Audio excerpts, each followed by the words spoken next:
More coverage now of the demonstrations downtown in Chattanooga tonight. They held a vigil and a march. Our Jake Chapman joins us live from Miller Park with more details. Jake?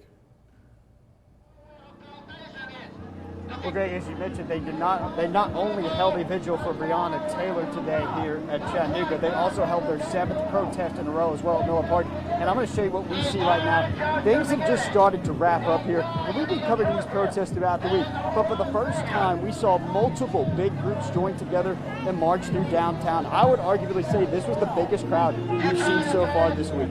But if you take a look at the screen, you can also see both of these groups joining together, marching against racial injustice and police brutality. You can also see candles and flowers at the vigil of Breonna Taylor. She was an EMT in Kentucky that was shot to death after officers broke down the door to her home during an attempted drug raid. Today would have been her 27th birthday. They held a special presentation where they said all of the black women's names who have been shot and killed by law enforcement. I caught up with a few people who attended tonight's vigil, and they tell me what happened to Breonna Taylor was a horrible crime, and they plan to keep remembering her name and hope for change. No one deserves to be treated in such a brutal way. You matter. We all matter. Black lives matter. And that needs to be heard. That needs to be heard.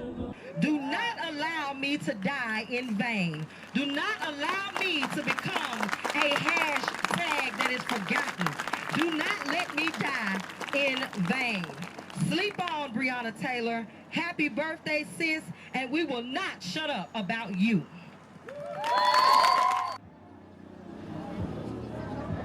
And as we mentioned, they actually started to march right after that woman spoke at the event. They started at the riverfront, they made their way to the aquarium, and that's when those groups converged together, marched their way to the courthouse. They've been to the courthouse, I think, 4 times now in the past week, marching against police brutality. Now, organizer C. Grimy Williams just addressed the crowd moments ago, saying that tonight is not going to be the last night they protest. They plan to have another protest here at Miller Park at 7 o'clock, and they're going to continue to do this until they see change in the police department. Greg, I'll send it back to you.